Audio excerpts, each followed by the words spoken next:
Et bonsoir à tous, bienvenue dans DKC numéro 54, votre émission hebdomadaire le dimanche 21h, où Fab et moi-même, nous vous parlons de catch, et pas que, même si cette semaine, ça sera que du catch. Salut Fab, comment ça va? Bonsoir Max, bonsoir le chat, bonjour à la team replay. Ouais, effectivement, ce soir, pas de MMA pour une fois.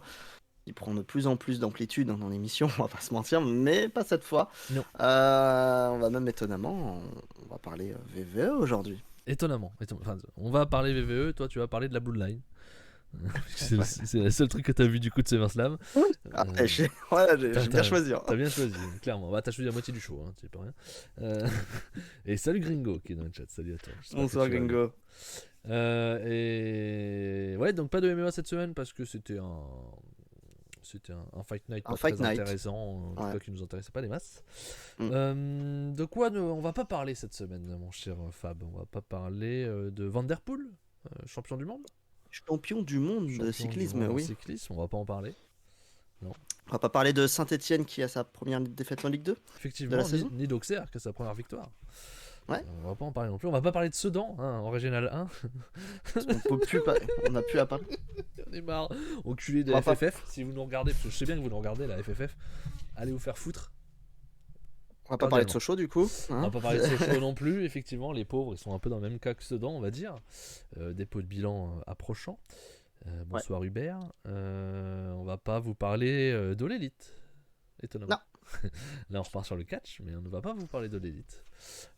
Car on n'a pas regardé, tout simplement. Peu de temps.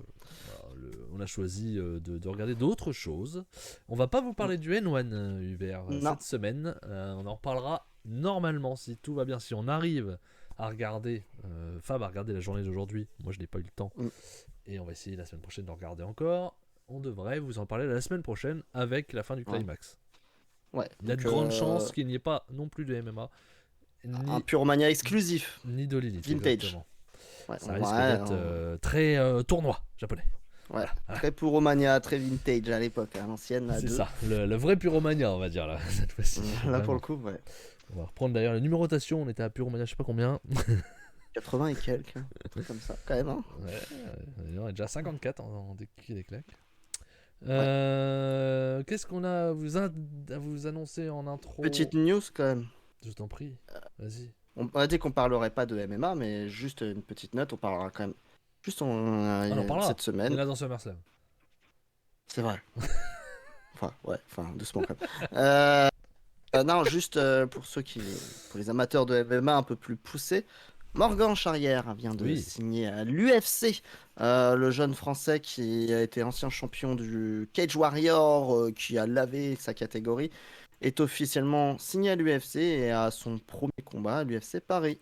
L'opener, donc en carte pré-prélim. Il faut du fond, mais bon. Ça sera l'opener de l'UFC Paris, effectivement.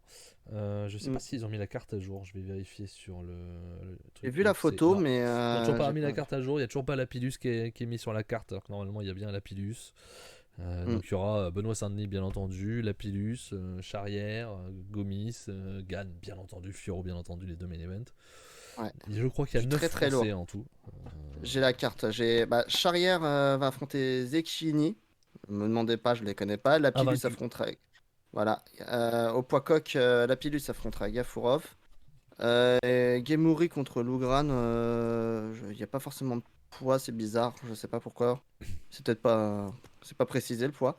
Loussa contre Maki en poids moyen. Gomis et contre Almeida en poids plume encore.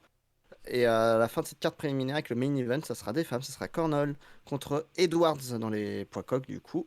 Et dans la carte principale, je vais galérer à dire son nom, c'est Akparast. Non, ça doit être comme ça, contre Patterson. Donc c'est un des matchs qui n'est pas avec des Français. En poids léger, Ozdemir contre Mourzakhanov en poids mi-lourd. Benoît Saint-Denis, bien sûr, contre Moïse. Contre Moïse, en poids léger. Moïse. Thiago Moïse. En poids léger, on a Fioro bien sûr qui se rapproche du haut du classement quand même contre Namarunas. Si elle gagne, elle aura un match pour le titre là. Ouais, je pense. Contre Namarunas en poids rouge. Et le main event, bien sûr, c'est Sarah Cyril Gann contre Sergei Spivak. C'est ça. Ça sera début septembre. Donc, donc normalement, peut-être la prochaine fois qu'on parlera de MMA ensemble. Puisque le prochain numéroté, tu seras en vacances. Donc, est-ce qu'il y aura une émission ou pas, on verra bien. Peut-être pour vous parler de ça et de N1, on verra bien. Mais en tout cas, ensemble, ça sera la prochaine fois qu'on parlera sûrement de MMA. Effectivement, la carte, moi, me plaît beaucoup, forcément, parce qu'il y a plein de Français. Il y a plein de Français, c'est ça qui donne de la force à cette carte, parce que cool, sinon, elle est pas. Non, pour les non-francophones, enfin non-français même. C'est pas intéressant, mais pour les Français, c'est très bien, parce qu'il y a du monde. Il y a du beau monde, et surtout même là, après Nîmes, je vais la regarder, du coup. Des nouveaux arrivés, quoi. Ouais, clairement, puis ça sera dans nos horaires, hein, donc c'est ça qui est bien. Ouais, c'est ça. C'est ça qui est bien. Qu'est-ce qui se passe semaine prochaine, mon cher Fab? Tu me poses une colle parce que là. Bah si, on en a parlé tout à l'heure. Il y a un numéro 3. Ah bah bien sûr, oui, quand même. Je peux bien te lancer, mais c'est quand même toi. Hein. Faut que tu arrives à t'enchaîner parce que. Oh là là. Oui, bah le 15 août, le 15 août, on aura District in 3. Ah, mais le 15 août, c'est pas la semaine prochaine en fait. On est con. C'est la semaine d'après. La semaine d'après, mais ça sera le mardi 15 août. Oui, d'accord, c'est pas semaine prochaine, pardon. On en reparlera encore dimanche prochain. Voilà. T'as toujours pas annoncé? Non, mais on peut le faire là. Hein. J'ai pas de visuel, mais. Toi qui décides. C'est toi le community manager de l'équipe. Voilà. On va. L'émission n'est pas encore calée sur l'horaire. J'ai bien envie de faire ça l'après-midi. Donc vu que c'est le 15 août, on fera peut-être ça l'après-midi. Je vous dis d'ores et déjà que le show qui sera présenté, ça sera pas un show, mais 2 shows, parce que ça sera sur 2 journées. Ça sera la West Coast Cup qui aura lieu le 10 et 11 août de mémoire. C'est disponible sur IWTV. C'est un tournoi avec une belle carte. C'est intéressant. Il y a des matchs de championnat. Il y a plein de choses à voir. Et je peux d'ores et déjà vous dire, parce qu'il a confirmé, je serai avec Trafalgar pour cette émission, qui est ravi d'aller voir ça. Donc on sera tous les deux et on fera ça sans doute mardi 15 août mais sans doute l'après-midi, pour être plus tranquille, et puis voilà. Donc voilà, ça c'est pour semaine prochaine. Nous, semaine prochaine, ça sera dimanche soir, pas de problème, on reste dans les bons horaires pour parler notamment, bien entendu, de la finale du Climax qui aura eu lieu le matin. Ça sera la grosse partie du podcast. Si on a le temps et si on a pu le voir, on parlera du N1. Voilà. Et on va enchaîner déjà sur intéressant. la programmation sur ce dont on va parler cette semaine, c'est-à-dire SummerSlam et le Climax, bien entendu.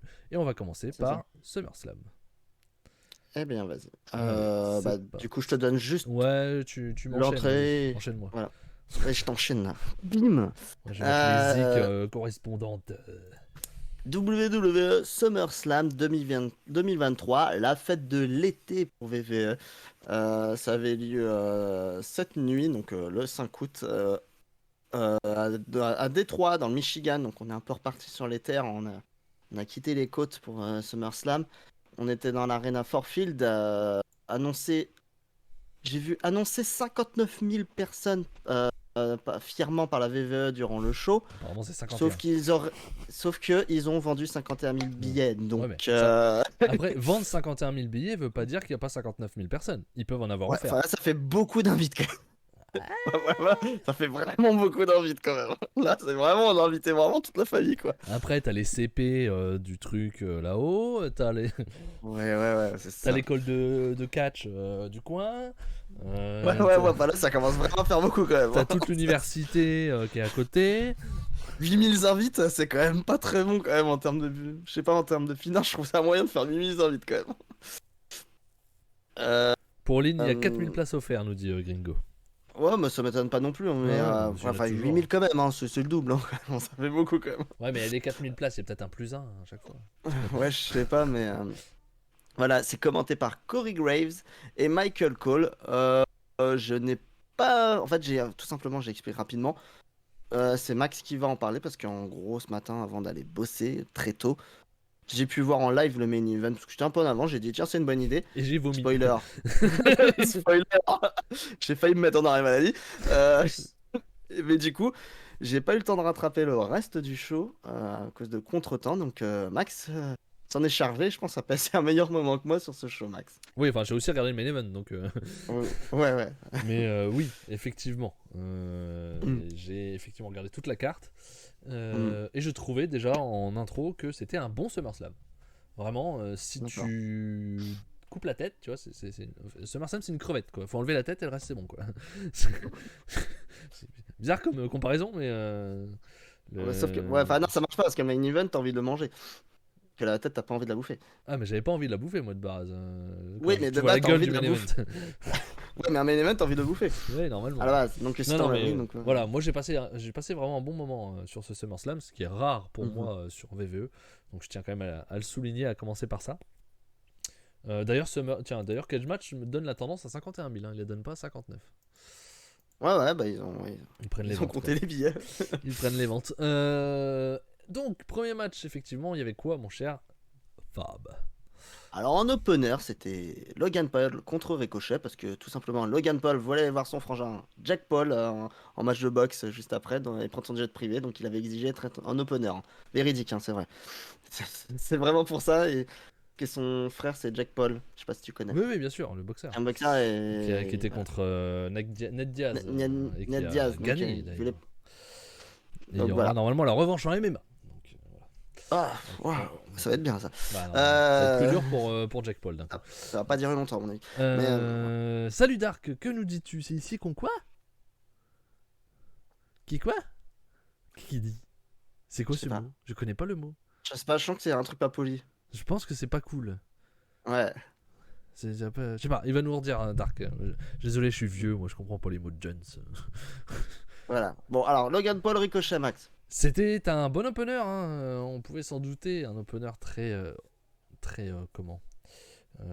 virevoltant, athlétique effectivement, virevoltant avec quelques cabrioles, bien entendu.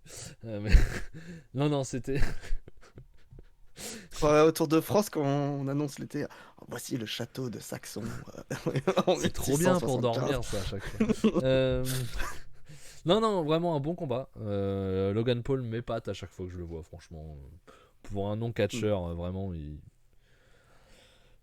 moi qui suis pas fan de ça, hein, des non-catcheurs qui viennent catcher, lui, vraiment, il est épatant ce qu'il est capable de faire. Ils ont bien préparé leur combat. On s'attendait à une victoire de Logan Paul. On l'a eu. Effectivement, même s'ils ont voulu protéger Ricochet, puisque la victoire se fait avec un coup de poing américain. Mais tout le long du combat, voilà, ça virevolte, ça fait des Spanish Fly, ça fait pas mal de belles choses. C'était très cool. Moi j'ai vraiment beaucoup aimé ce combat. Enfin, beaucoup aimé. Je suis à entre 3,5 et 3,75 quoi. C'est vraiment un bon opener. C'est costaud pour un guest, c'est très costaud. Non, c'est très bien. Mais après, Ricochet aide beaucoup. Hein. Qu'est-ce qu'il est bon ce con. Hein. Qu'est-ce qu'il fout chez WWE. C'est une machine de guerre. C'est une catastrophe. Il devrait tellement être mieux booké. Bref. Non, vraiment très bon opener. C'était un match à voir. Ça durait 18 minutes. Je me suis pas fait chier. Donc, parfait. L'enfer du main event. Ça faisait longtemps que je m'étais pas dit que le programme principal de Raw m'intéresse plus que celui de SmackDown. Eh bien, on est d'accord. Dark. Et arrêt cardiaque.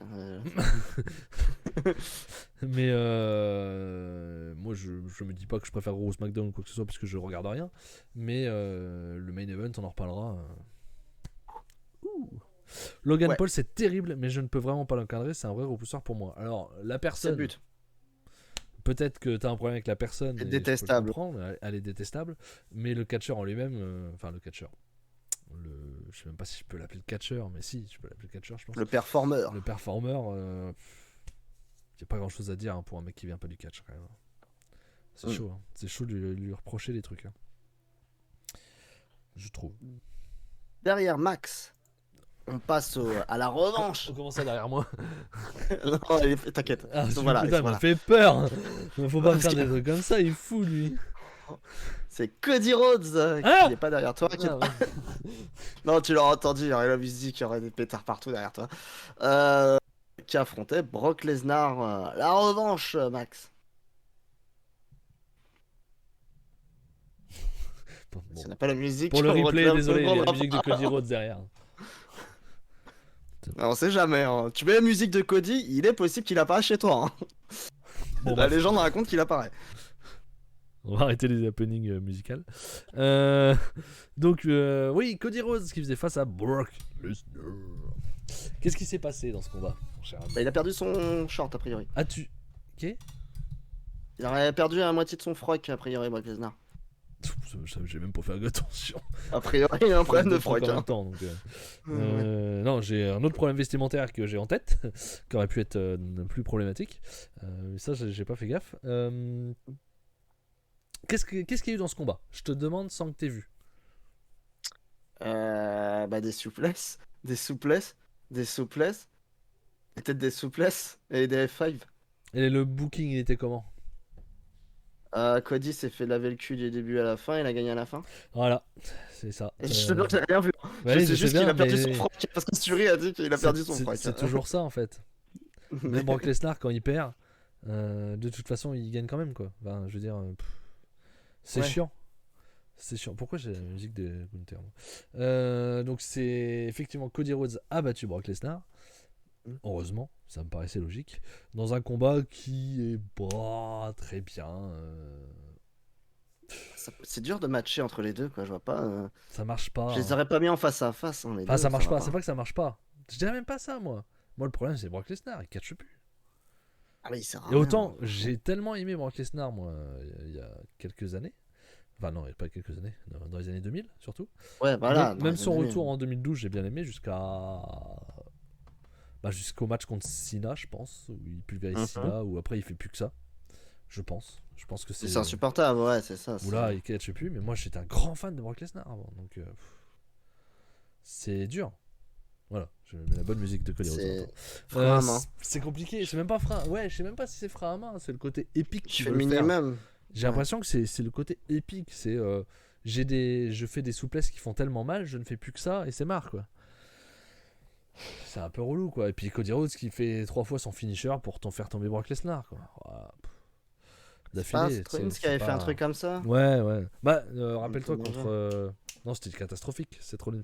C'était moi j'ai un souvenir contre Bray Wyatt là, le Finn. Où il te fait 12 stompes là et puis il gagne pas. Oui, c'était ça. Il perd. C'est génial. Non. C'est génial les gars. Mais donc dans ce combat, pour moi le combat il est vite quoi. C'est Cody Rhodes qui physiquement n'en peut plus, il est détruit de partout et au mental vient gagner le combat. Voilà. Il était déjà insupportable chez AEW pour ça. En plus il l'a reporté maintenant avec Brock Lesnar, c'est encore pire quoi. Après moi Cody Rhodes j'aime bien. Franchement, chez WWE c'est l'un des meilleurs catcheurs quoi. T'as Seth Rollins, t'as Kevin Owens, t'as Sami Zayn, t'as quelques gars en ricochet. On va dire qu'il s'est raconté une histoire. Mais Cody Rhodes, c'est celui qui a le total package. Parce que c'est celui qui a le plus de charisme. C'est celui qui aura une pop de ouf parce que légende, parce que fils de légende, parce que tout ça. Il a la musique qui va bien, qui ambiance. On va pas se mentir, moi je dors. Et niveau in-ring, il est bon. C'est celui qui a le plus de choses pour moi. Vraiment. Ouais, il a package VVE, de toute façon, ça c'est sûr. Donc, Tu fais quoi là? Attends, tu fais quoi avec Cody? Tu vas. Là, sur le court terme. Sur le court terme, je sais pas, mais tu vas à WrestleMania de toute façon. Maintenant, tu vas à WrestleMania et là, il bat Roman Reigns. Ouais, donc. Ça peut être que ça, de toute façon. Ils ont fait. C'est tellement prévisible. Ils ont donné Brock Lesnar pour effectivement le surélever. Ce qui s'est passé en plus à la fin, Brock Lesnar serre la main de Cody Rhodes et lui lève le bras. Lui fait faire le tour du ring en levant le bras. Chose que Brock Lesnar ne fait jamais. Il paraît que ça a été improvisé. Que c'était pas prévu. Voilà. Ouais, c'est ce qu'a dit monsieur Paul Levesque. Mais okay. Bon. C'est très bizarre d'ailleurs. Hein. Ça ressemble pas à Brock Lesnar. Alors est-ce que Brock Lesnar va aussi s'arrêter et revenir peut-être dans un an? Ça c'est possible hein, s'il fait ça. Après, à court terme, j'en ai aucune idée parce que je ne suis pas les histoires. Il y a peut-être des trucs aussi qui ont été démarrés sur le côté, mais il va falloir effectivement l'occuper. Et puis, j'ai pas envie qu'il gagne le Royal Rumble, tu vois, il a déjà gagné. Ouais. Donc tu lui fais gagner l'Elimination Chambers en février, et puis voilà quoi. De toute façon, il n'y a que lui qui peut battre Roman Reigns. Ah bah oui, parce qu'il n'y a personne qui est programmé, il y a personne qui est construit, ce que j'allais dire, mais je trouve que c'est petite porte de passer par l'Elimination Chamber pour aller affronter Roman Reigns. Pourquoi Il faut gagner le Rumble pour aller chercher Roman Reigns. Ah non, mais il a déjà gagné l'année dernière. Je sais, mais c'est ce qui va arriver parce que il faut avoir sa place, son billet par la grande porte. Elimination Chamber, c'est la petite porte. Moi, je sais pas. Pas forcément dans le sens où Cody peut avoir un match solo et pas être au Rumble, tu vois. Tu peux lui faire un gros match solo contre, je sais pas. Ouais, voilà quoi. Enfin bref, Cody Rhodes gagne. Tu peux trouver un truc et ouais, effectivement. Cody Rhodes gagne dans un combat Brock Lesnar-esque. Lambda, ouais, voilà. Et voilà. Genre ces matchs contre Balin, attends, il y a encore quelques années, j'aimais bien les matchs de Lesnar quand il a eu sa période contre des petits gabarits où ça pouvait justifier comme booking. Genre des matchs contre Balor ou Styles. Ouais, j'avais bien aimé celui contre. C'était contre Bryan qui avait eu un beau combat aussi, non? Bah, contre Baylor aussi, Rey Mysterio c'était sympa. Ah, et Baylor, oui, je me rappelle. Rey Mysterio avec Dominique qui débarquait, qui lui lattait la gueule là à deux. C'était sympa aussi. Mais. Cody, c'est clairement celui qui raconte le mieux ses combats, je trouve. Bon, je pense qu'il raconte bien. Gringo nous propose, pour faire passer le temps pour Cody, de le maquiller avec des étoiles et dire qu'il vient d'une lointaine galaxie. Non. On va pas refaire ça. Hop là. Wow. Franchement, je lui souhaite d'être champion VVE, qu'il soit parti pour atteindre le Graal de sa profession. Je pense qu'il le sera. Et honnêtement. Il a pas signé pour rien. Franchement. C'est dans son contrat. Je suis sûr que c'est dans sa clause de contrat. Franchement, il mérite. Moi, Cody Rhodes, je sais qu'il y en a beaucoup qui le décrit. Moi, je trouve qu'il mérite, donc ça me va très bien. Oui, Masterclass, le match Lesnar-Cody. Alors, Lunatic, ça m'intéresse parce que moi, je trouve que c'est vide as fuck. C'est pas du catch, c'est Lesnar qui fait 3 prises. Donc, moi, je trouve ça vide. Toi, tu trouves que c'est une masterclass? Moi, je trouve ça pas bien. Et Lunatic nous dit qu'il aille sur le heavyweight en attendant. Bah, non. Tu vas pas le faire aller sur le titre de Seth Rollins en attendant d'aller à WrestleMania pour le titre de Roman Reigns, ça n'a pas trop de sens. T'as des titres égaux quand même. Donc... Ou alors c'est que tu vas pas vers Roman Reigns après, mais. Tu vas chercher qui pour Reigns? Parce que si tu fais ça, tu vas faire quoi? Tu remets encore les titres ensemble sur une seule personne? Non, c'est bon. Arrêtez le délire. Dark qui nous dit pire que d'être le seul qui peut être programmé pour battre Reigns, Rhodes est même le seul à sembler vouloir réellement le titre.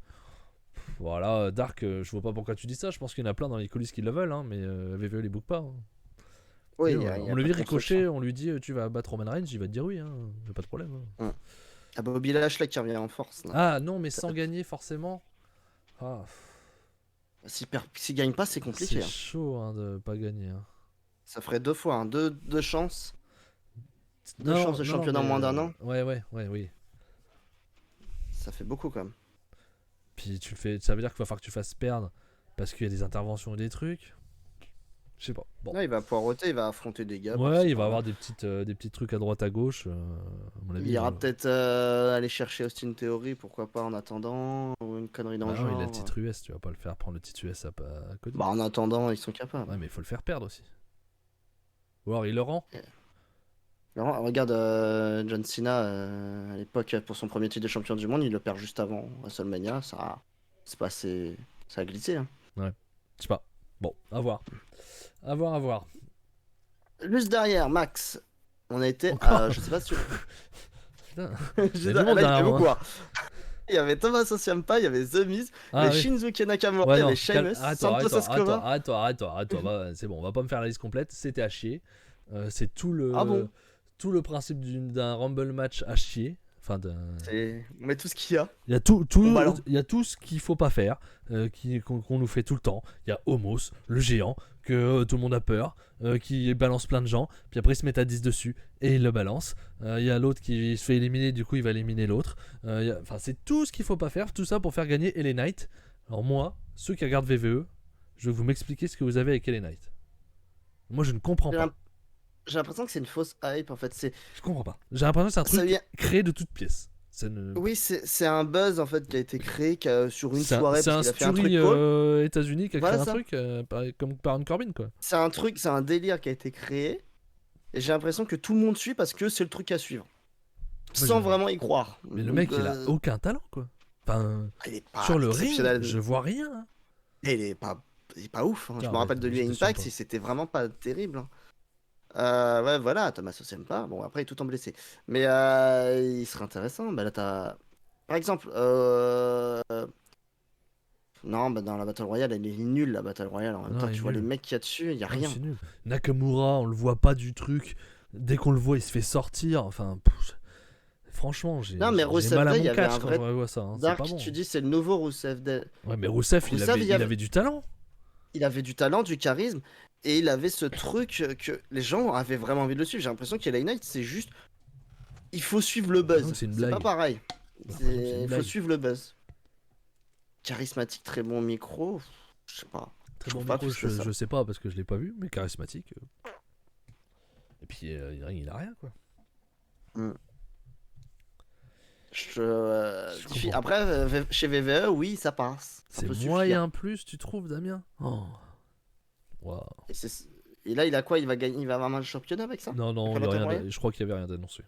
C'est juste histoire de remplir un peu, enfin de mettre tout le Il a monde pour Est-ce SummerSlam. que face à Austin Theory, il s'est passé quelque chose? Pas Peut-être. d'accord avec vous, les copains. Pas d'accord avec quoi? Je trouve Bah, qu'il est sur bon, le in fait ring. qu'il est. Ou que qu'il a juste pas- le charisme, je trouve qu'il a du charisme que nous on trouve pas peut-être. Enfin, moi, in ring, de tout ce que j'ai vu d'LA Knight, c'est vide as fuck. Et Je me rappelle très bien de lui à Impact. c'est un C'était catcheur lent, qui c'était mérite mauvais. pas d'être mis en C'est avant un comme ça. Quoi. EC3. Il ressemble beaucoup à EC3 dans Déjà l'idée. EC3 j'aimais pas, mais alors je trouve qu'LA Knight il est encore moins. Hein. Hmm. C'est le même délire pour moi. EC3, Ouais. c'est dur. Compliqué. C'est dur. Bon. On sera pas d'accord, apparemment il y en a qui aiment LA Knight, moi j'arrive pas à comprendre ce qu'on lui trouve, donc bon. Tant mieux hein, si ça vous plaît, hein. Moi alors là, j'accroche pas et je pense pas que j'accrocherai sur ça. Sur le fait que la hype est superficielle. Mais elle vient de quoi en fait la hype? Je trouve qu'elle est surfaite. C'est vraiment. On joue parce qu'il y a un buzz, alors on suit le buzz. Mais. Enfin bref, après, si ça vous plaît, tant Si ça mieux. vous plaît tant mieux, hein. Moi ça me... Hmm. Ça ne m'intéresse absolument pas effectivement. Match suivant on avait quoi? Un match de MMA. Ah putain Comme la tu vache. aimes. J'avais oublié ça. C'était Shayna Baszler et Ronda Rousey qui s'affrontaient dans un magnifique match de MMA sur un ring de catch, Max. Eh Alors, ben, faut pas faire dis-nous tout. ça, les enfants. Mm. Ne faites pas ça chez vous. Mais faites pas ça dans un ring non plus. C'est Ouais, pour les standards in-ring à la WWE, il est correct. Après, ouais. C'est vrai que mes standards sont pas les standards VVE, mais je peux comprendre cette phrase. Alors, c'est à chier, comme a dit Dark. C'est bien résumé, je pense. Il y a deux choses bien dans le combat. Il y a un high kick dans la tête de Ronda Rousey, qui est stiff. Et t'as un coup de genou dans la tête, un coup de genou sauté dans la tête de Shayna Baszler, qui est très stiff aussi. Voilà, c'est deux choses intéressantes du combat. Le reste, c'est haché. Voilà. Voilà, je sais pas trop quoi dire de plus. Ronda Rousey a forcément perdu puisqu'elle s'en va. Pour mettre en avant LOL Shayna Baszler, ça va rien du tout la mettre en avant et on va passer à la suite hein. Ouais, ça sera bien, on va pas. Hein. Pas perdre de temps là-dessus. C'était un match pour le titre intercontinental, c'était Gunther qui affrontait Drew McIntyre. Drew McIntyre. Le général des rings, comme dirait Général. le général. Et ben ça c'était bien, étonnamment. Alors c'est pas le meilleur match de Gunther, hein, clairement.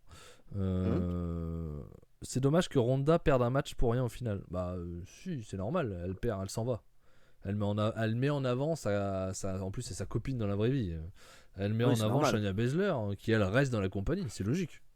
C'est pas pour rien. Faut la relancer. Hein. Après c'est mal fait. Du coup Shayna Baszler, ça va pas lui servir beaucoup en momentum parce qu'en plus Ronda Rousey son retour depuis un an est à chier. Mais le principe est logique par contre. Elle devait perdre, elle a perdu, c'est très bien. Je retourne sur notre général contre Drew McIntyre, l'épéiste, le fleuriste, le fleuriste, non, au fleuret ou au sabre, je ne sais pas. Peut-être qu'il aura une médaille au JO. Arrête, il va faire un combat d'escrime. Escrime. Escrime rules match. Prochain pay-per-view, fais gaffe. Que dire? Beaucoup d'Atemi. Logique. Beaucoup de violence dans les coups. Drew McIntyre qui fait plus balèze que Gunther, ça me fait toujours marrer parce que dans l'imaginaire on a toujours Gunther très, très grand, très costaud, et tellement maigri que... Et au final Drew est même plus grand que lui, donc voilà. Mais j'ai bien aimé, je suis à 375-4, donc c'est vraiment un bon match, mais j'en ai tellement vu des meilleurs de Gunther que j'ai ce petit truc qui me dit bon bah Drew McIntyre n'est pas le meilleur adversaire pour Gunther, voilà. Même un Sheamus est meilleur contre Gunther pour moi. Je te parle même pas des Tyler Bate, Ilya Dragunov et Tyler Bate, bien entendu, qui avaient fait des matchs monstrueux contre lui. En fait, Gunther, il est encore meilleur avec. Il est bon avec les poids lourds, mais il est encore meilleur avec des poids légers qui tapent comme des brutes en fait. Contre des petits brawlers. Je suis un grand fan de Tyler Bate, donc ça n'aide pas forcément moi les Gunther Tyler Bate dans mes veines tous les jours. Mais voilà, non, ce combat est très bien, beaucoup d'ATM, des lariats, Gunther qui gagne propre. Oui, propre. À un moment à la fin, je dis ça parce que ça va être pratiquement le seul qui gagne propre dans tous les combats. C'est un peu ce qui est chiant avec VVE. Ils sont sur la 3ème corde. Gunther le repousse pour pas que Drew McIntyre le prenne, et Drew tombe sur les cordes dans les coucougnettes. Il tombe comme ça, puis après donc Gunther l'enchaîne avec 2-3 trucs et ça entraîne la victoire de Gunther. Mais donc Tyler Bate, quel gâchis, on est d'accord, j'imagine, il est toujours chez NXT. Ouais, toujours. Moi je rêve qu'il arrive au Japon. Tyler Bate chez New Japan. Tyler Bate, je pense que c'est fini pour lui. Bah, faut qu'il se casse de chez VE, ouais.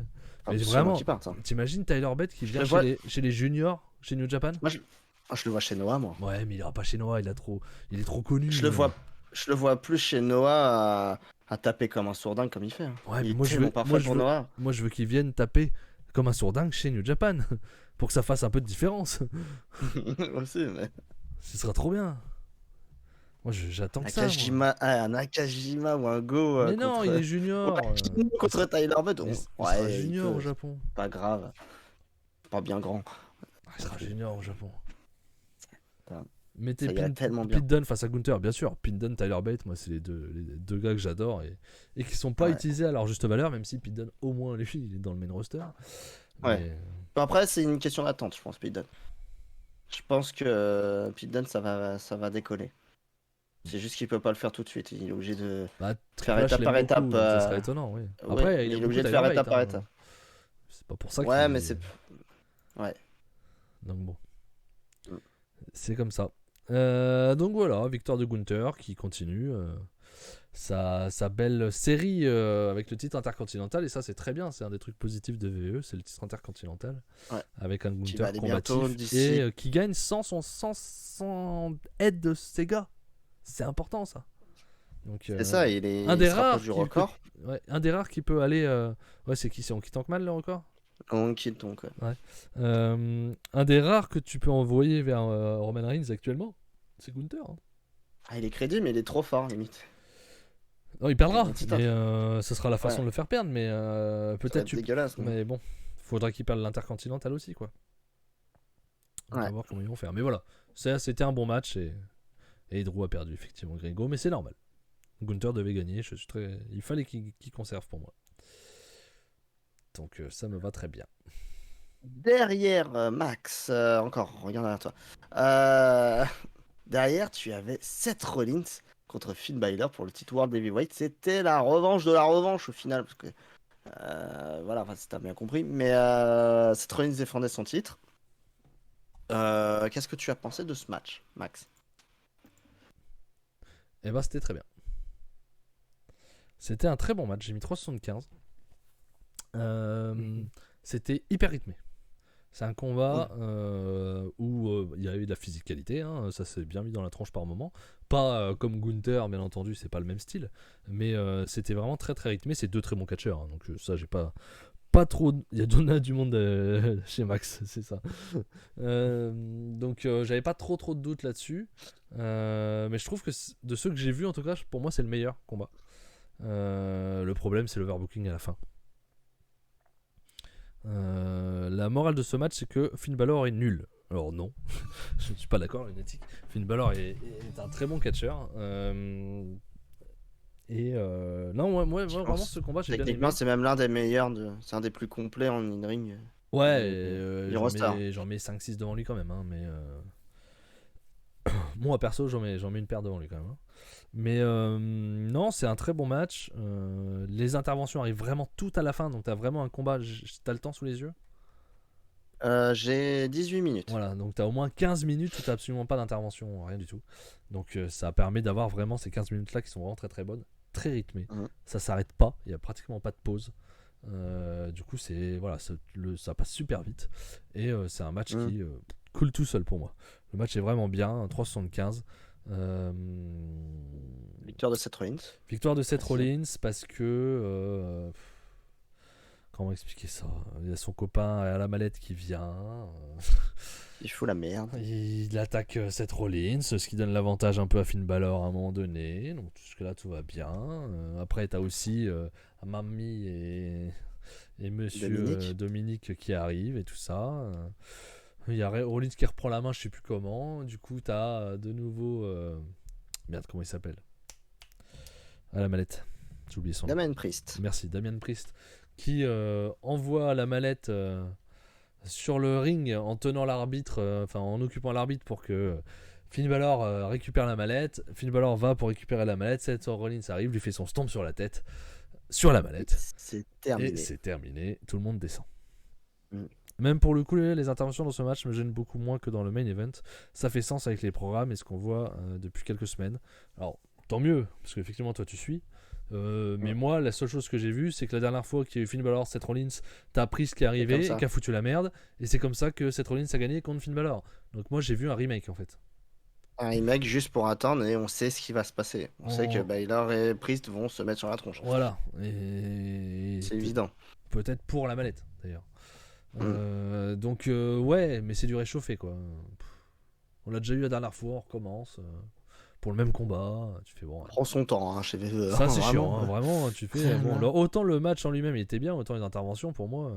Alors même si ça a un sens, ça a peut-être un sens, mais c'était quand même la même chose la dernière fois déjà. Donc ils peuvent le refaire encore dans un mois si tu veux, ça a encore du sens. Mais c'est pas pour ça que ça sera bien. Parce que bon. Ouais, en parlant, il y en a qui refont les mêmes choses aussi. Hein, alors maintenant, vous qui regardez, toi qui regardes Dark, Seth Rollins, qui va vers Seth Rollins du coup? Ça m'intéresse. Compliqué, hein, parce que ouais. Là, j'ai pas de. Il y a Bobby Lashley qui vient de revenir fort. Mais je sais pas s'il est à Raw ou à SmackDown. Oh non. Pas envie. Je sais pas, hein, je dis peut-être une connerie, peut-être à SmackDown. Hein, donc, pas envie. Mais bon, voilà. Retour de Randy Orton, peut-être, je sais pas. Ouais, pardon. Le retour de Triple H, non, il a plus le droit. C'est fini. En attendant, on va passer à l'autre match. C'était Bianca Belair, Asuka la championne et Charlotte Flair qui s'affrontaient dans un three-way pour le titre WWE Women's Title. Max, donc tu as vu ce match, donc dis-nous tout. Ouais, c'était pas aussi bien que ce que j'espérais. C'est un peu décevant. J'ai trouvé qu'elles avaient du mal à enchaîner. Je sais pas s'ils ont eu des problèmes de timing par moment. Déçu parce que les 3-4 choses sont douées. Donc, ah ouais, sur le papier, c'est costaud quand même. C'est costaud. C'est assez dommage. Lâcher est à SmackDown, nous dit Dark. Donc bon, c'était pas mal. C'est 3,25. Mais j'en attendais plus de ce combat, tu vois. C'est là que je te disais donc il y a eu un autre problème de vêtements, hein, celui-là on l'a vu mais heureusement ça s'est bien passé, c'est-à-dire que Charlotte a une sorte de top, tu vois, avec une fermeture éclair derrière et au moment où elle fait un moonsault, pas du tout, un saut carpé, ça s'ouvre complètement. Donc le dos de son top s'ouvre complètement et ça va, ça ne libère pas du tout le top, heureusement que c'est tenu autrement. Et tu vois qu'elle se met dans un coin parce qu'elle s'en rend compte, heureusement, et elle appelle l'arbitre, mais l'arbitre ne l'entend pas. L'arbitre continue à faire son truc, à regarder ailleurs et tout, et elle arrête pas, elle l'appelle pour lui dire viens me refermer le putain de dos. Et donc elle est obligée de s'amener vers l'arbitre et se mettre dos à elle. pour qu'elle le voie, et du coup elle le referme, et là la caméra change, parce qu'en plus on a tout vu quoi. Donc ça sort un peu du combat aussi, ça, hélas. Match de la soirée pour moi. Ah la vache, ah ouais, on n'est pas d'accord, Lunatic. Ça a eu du mal à démarrer, mais l'autre moitié avec un peu de suspense, et le comeback de Belair était super, le cash-in de Io était un bon final, et bonne hit de mon côté. Ok, alors moi j'ai trouvé pas ça ouf. La deuxième partie je la trouve encore moins bien, parce que ils ont fait Bianca Belair, ah là là, ils lui ont pété la jambe, ah là là, elle s'en va vers les coulisses, elle est ramenée par les docteurs, ah là là, et puis non, je veux me battre, je reviens en boitant. Non, ça c'est bon quoi. Ça, les vieilles ficelles là que tu tires là du catch là, ça faut arrêter ça. Ça faut comprendre à un moment donné qu'il faut arrêter. Ça c'est pète couille. Il y en a marre. On le sait. On le sait quand elle se barre qu'elle va revenir. C'est chiant. C'est très chiant. Donc ça, moi, tu vois, c'est un truc négatif dans le combat. Non seulement je trouve qu'il n'y a pas eu le feeling entre les catcheuses, et en plus on nous fait du booking à la con comme ça. Ouais. C'est dommage. Et donc effectivement, Bianca Belair remporte le combat après s'être blessée, tout ça. Puis du coup, bien entendu, vu qu'elle gagne le combat en étant blessée, qu'est-ce qui se passe? Eh ben c'est le cash-in. C'est le cash-in de Yoshirai derrière. Enfin de Io Sky. Pardon, pourquoi Yoshirai? Io Sky. Et qui remporte son premier titre. Donc tant mieux pour elle. Tant pis pour Bianca Belair. Tant pis pour Asuka qui n'aura pas gardé le titre longtemps non plus. Ouais. Et Charlotte donc, qui a sa première défaite à SummerSlam. Elle avait jamais perdu. Ouais. Bon, voilà, moi décevant. Voilà, ça c'est un combat que je m'attendais à être vraiment bien, et c'était plutôt décevant pour moi. Voilà, moi j'ai les 3 autres matchs, l'opener, le Seth Rollins et le Gunther que je mets en avant quoi. Ouais, je comprends. Du coup, Io Sky. Ouais. Et derrière, le seul match que j'ai vu, le match.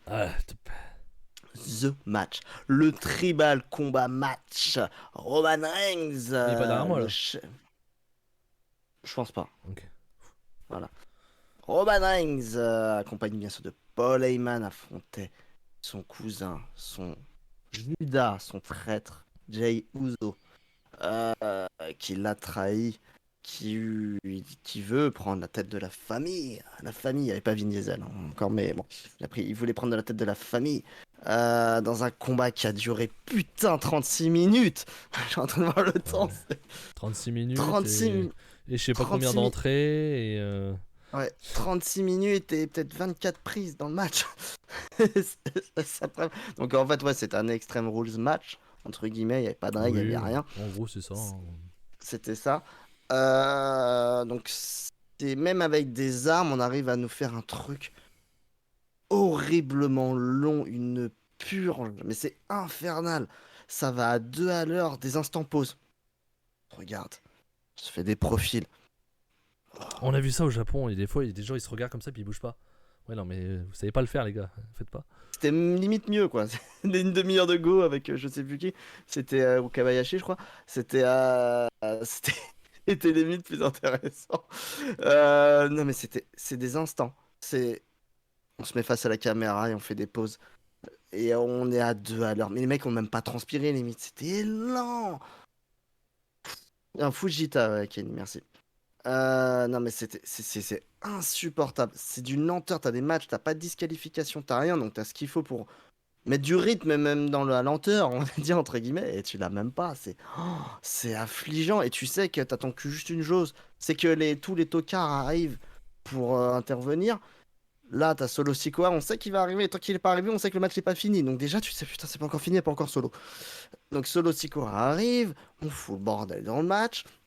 On sait très bien que Jey Uso va pas gagner, mais par qui va intervenir? On sait pertinemment. Oui, parce que Roman Reigns, bien entendu, ne peut pas gagner clean contre Jey Uso.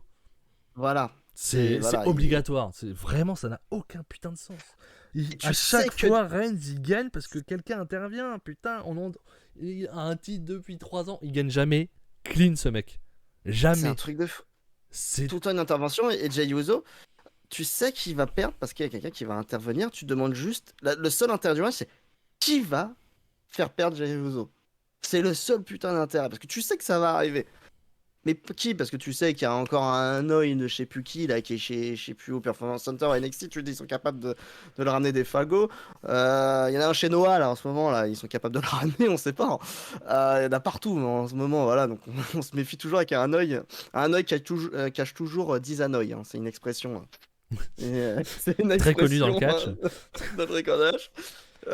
Mais voilà, tu sais que ça va arriver. Et au final, c'est la pire des solutions. C'est Jimmy Uso en plus. J'ai rigolé, j'étais mort de rire quand je le vois à l'instant pause. Je l'ai mis en miniature parce que ça me faisait tellement rire. Regarde de côté. Il a que ça. Le charisme des Uso, c'est. Regard en pigeon. Voilà. Voilà, c'est leur charisme et on parle comme des wesh alors qu'on est blindé de thunes depuis notre naissance. Déjà. Ça aussi, ça me fait sourire. Mais voilà. Et en plus, en ayant suivi de loin, parce que merci déjà Univers Catch, parce que j'aime bien regarder leurs vidéos où ils traduisent, donc je vois à peu près ce qui se passe.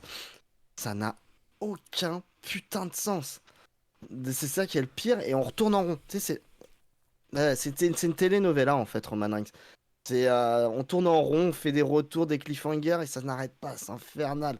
C'est trop long, Max. Je sais pas ce que t'as pensé, mais moi, c'est une horreur. C'est une catastrophe. Je me suis fait chier comme un rat mort. C'est pas le catch qu'on aime, nous, de toute façon, on le sait. On le Mais savait personne n'a avant pas de aimé regarder ça, le hein. main- Mais si, il y a plein de fans de VE qui adorent ce combat. Il y en a plein qui aiment ça. Pas possible. Mais Pas aimer après, ça, c'est chiant. mais je pense que, honnêtement, c'est des gens qui ne regardent que VE. J'ai jamais Et aimé ce genre de main event, hein. qui adorent la storyline et que du coup, ça leur suffit. Moi, la Quand il y storyline, avait je des la trouve Randy, à chier. quand il y avait des Maintenant, Randy Orton, John Cena, je trouvais ça horrible, hein, quand c'était une purge aussi longue comme ça. c'est du cinéma. C'était Ouais, non, mais c'est du mauvais non, cinéma. très mauvais. Mais c'est surtout, Et- voilà, moi j'ai beaucoup aimé la partie storyline avec Sami Zayn. Ça m'a beaucoup plu. Mais Mm. là, c'est à chier. Et puis en plus, Parce Jimmy que qui revient pour Zayn était taper drôle. son frère, quoi. Ça n'a aucun sens, il a aucune raison. Ils vont nous l'expliquer, bien entendu, à SmackDown cette semaine, j'imagine. Mais Putain, mais ouais, là, il pour le tourne en coup, il n'y a rond. aucune raison. Il y a un mois, ils étaient les meilleurs copains du monde, Non, ils avaient mais réussi. c'est pareil, il faut qu'ils tiennent jusqu'à WrestleMania, ils savent pas quoi faire, hein. C'est ça, hein, on tourne en rond, on va faire quoi? C'est On compliqué, va hein. ramener, comment, j'ai pas son nom, de catcheuse. On va ramener la fille de The Rock aussi bientôt Ah oui, pour. ouais. C'est la prochaine. Non, mais c'est compliqué, c'est compliqué. Et puis, ouais, les interventions, mais encore une fois, comme on dit, Roman Reigns, on en fait, c'est le meilleur catcher depuis 3 ans. Il a le titre mondial VVE, c'est un truc de fou. Il ne gagne que grâce à des interventions. Donc son règne est à chier, je suis désolé. Il est Si horrible, son règne, tu fais 4 défenses par an. Et en plus, à chaque fois, tu gagnes grâce à quelqu'un. Tu n'es pas capable de gagner clean. Tu es Il a un censé être le pire. meilleur catcher du monde. C'est comme ça que t'es présenté. Ça n'a Il a, aucun putain de sens. il a un règne pire que celui de Brock Lesnar, je pense. C'est Qui était pas bon. nul à chier. Selon Cage Match, c'est le pire match depuis Reigns, depuis le triple menace Strowman et Wyatt. Ah, ouais, bah, les gens ils ont pas aimé alors. Je sais pas s'ils ont pas aimé le combat ou s'ils ont pas aimé les interventions, tu vois. Bah, Mais, c'est un tout, je pense. Hein. Ouais, Mais, enfin bon, c'est un- les combats de Reigns, je suis désolé, c'est Ah, pareil, c'est l'horreur. ça a toujours été ça. Hein. Je veux dire, Ah oui, je oui. vois pas de différence.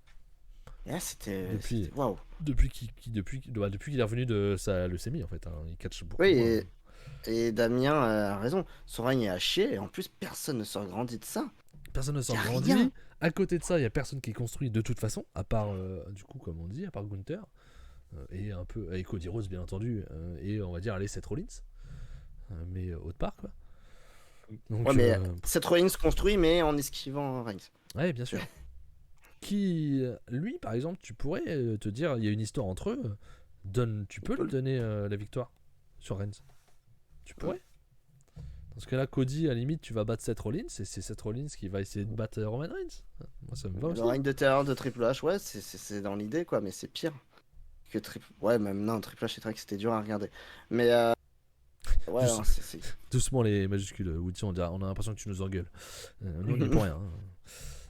Mais bonsoir, un match avec 2 prises, non merci. Bah, faut pas regarder Brock Lesnar, Cody Rhodes non plus, hein, dans ce cas-là. Ouais. C'est le problème, c'est que plus le temps passe, moins notre catch, en fait, j'ai l'impression. Après, encore Oh. une fois, attention, là on parle du main event, sur tout ça. Le reste du show, pour moi, est bon. Hein. C'est un bon SummerSlam. Hein. C'est un bon pay-per-view. Sur tous les pay-per-views que j'ai vus dernièrement, c'est pour moi l'un des meilleurs. Il y a quand même 3 matchs où j'ai mis 3 ennemis minimum, voire 3,75, 4 quoi. Donc c'est quand même bien. Hein. Ouais, c'est ça. Donc, sa dernière défense contre Rhodes, pour comparer, c'est 7,52. Mais je l'ai vu, pour moi, c'est pareil. C'est à chier. Contre Zayn, c'est trop long, c'est à chier. Reigns ne fait rien dans le combat. C'est vrai que c'est pire là. Là, c'est pire, c'est mais encore pire. 4,71 et 7,52, je suis pas d'accord. Ah ça oui, vaut non, pas il est 7,52. Pas bon, hein. Le match est mauvais aussi. Les résultats financiers de la WWE sont bons avec Reigns comme champion, ils ont peut-être peur de changer. Ça, tant mieux pour eux, hein, qui gagnent du fric. Hein. Moi, je ne suis pas comptable, donc voilà, moi, je regarde le catch et le catch m'emmerde. Donc après, je suis pas la cible.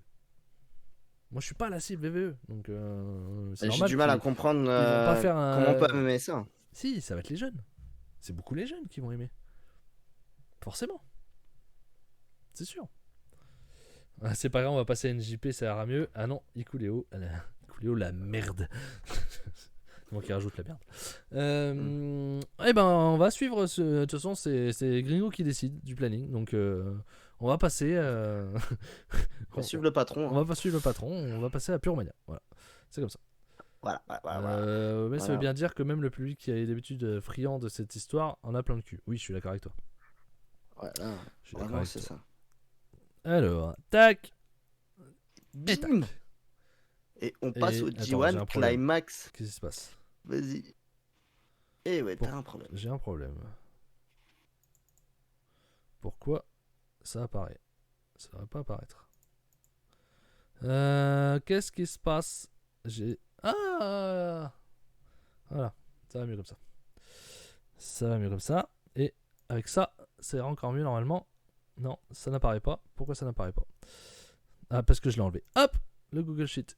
Merci. Eh ben, compliqué tout ça. Et c'est parti. C'est parti pour le show. Pardon. Et on s'était arrêté à la journée 10 la dernière fois, donc on passe à la journée 11, on est d'accord Max? Oui, on va passer au bloc A, puisqu'on va enchaîner bloc par bloc. Ouais. Bloc par bloc, c'était la journée 11. Le bloc A qui était dans... Alors, on va conclure le bloc A là. On avait les matchs des avant-dernières journées pour commencer. C'était Ikuléo qui a battu Kaito Kiyomiya. J'ai pas vu le match, Max. Je crois que t'as tout vu de... Alors je t'avoue, je vais pas me rappeler de tout. Non, Ikuléo Kaito, j'ai pas vu. Et non, j'ai vu les deux derniers. D'accord. Ikuléo Kaito. Attends. Ikuléo. Avant ça, point classement. Point classement, allons-y. Point classement. À ce moment-là, Sanada était premier, largement premier, avec 10 points. 4 points d'avance sur Shota Umino et Kaito Kiyomiya, qui était donc à 6 points. Gabe Kidd à 5. Chase Owens et Ikuléo à 4, donc sont sûrement déjà éliminés. Ou pas. Et Yotatsuji et Narita, 3 et 2 seulement. Donc du coup, Ikuléo qui bat Kaito Kiyomiya et qui égalise par rapport à Kaito avec 6 points. La suite du bloc A, c'est Ren Narita qui a affronté Chase Owens. C'est Ren Narita qui sauve un peu l'honneur en battant Chase Owens en 9 minutes et qui prend 4 points, deuxième victoire. Donc déjà quand même première surprise, hein, Ikuléo qui bat Kaito quand même. Ouais, c'est costaud. On continue sur une bonne lancée. Là, tu dis tiens. Attention quand même. Là, on en parlait la semaine dernière, mais voilà, on transpire de plus en plus. Sanada affrontait Gabe Kidd dans un bien bon match de mémoire. J'ai mis 3,5 moi. Ah ouais, moi je sais plus la note, mais de mémoire, ça j'aime bien mon match. Victoire de Sanada, bien sûr, qui écrase la concurrence quand même.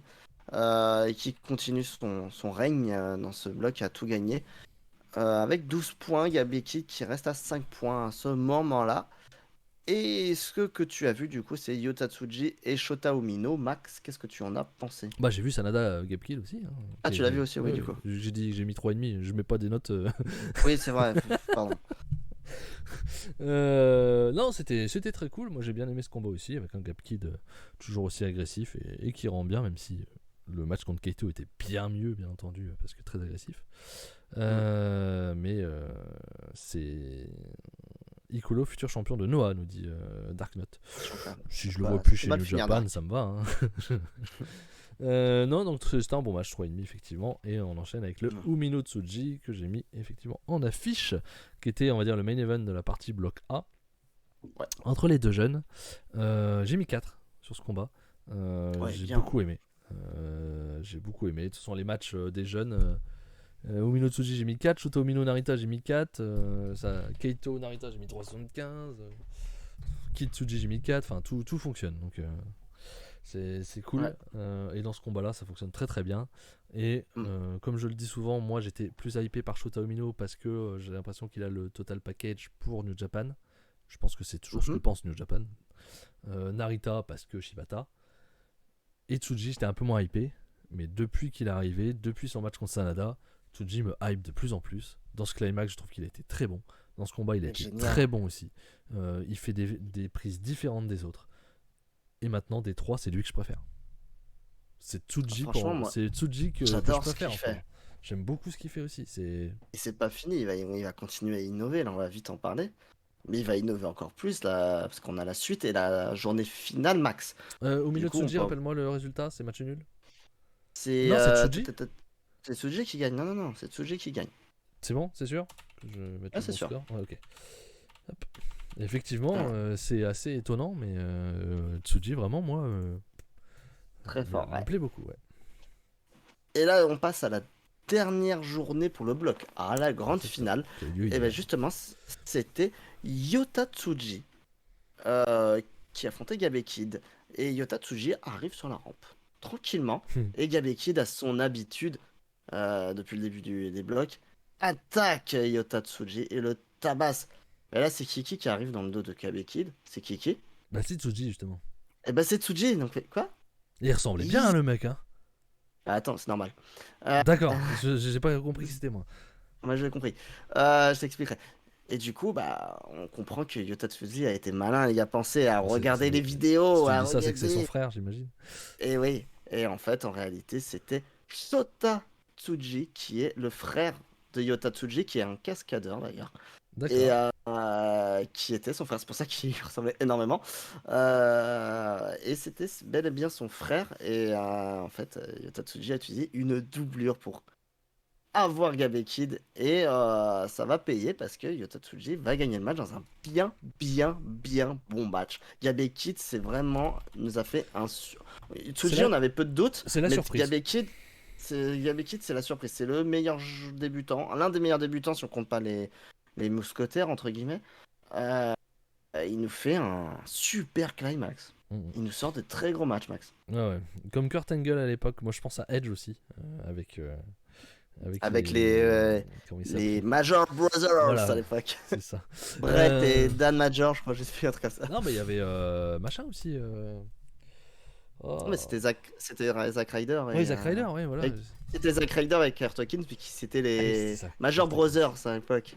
Bref. Ouais, j'ai mis 4 sur ce combat. Je sais pas toi.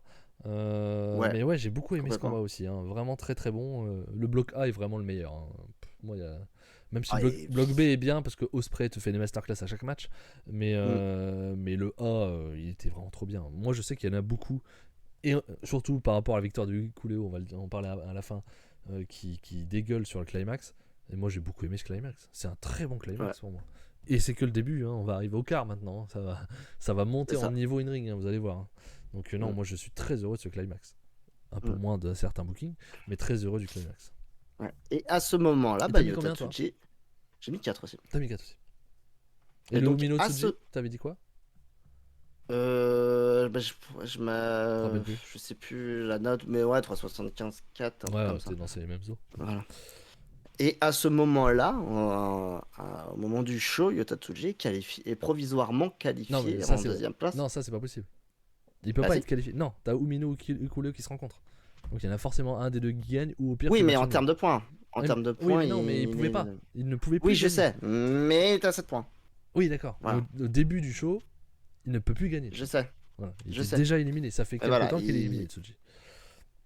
Derrière, Ren Narita contre Keito Kiyomiya. Bien sûr, on attendait ce match. C'est la grande victoire de Keito Kiyomiya pour avancer dans le tournoi.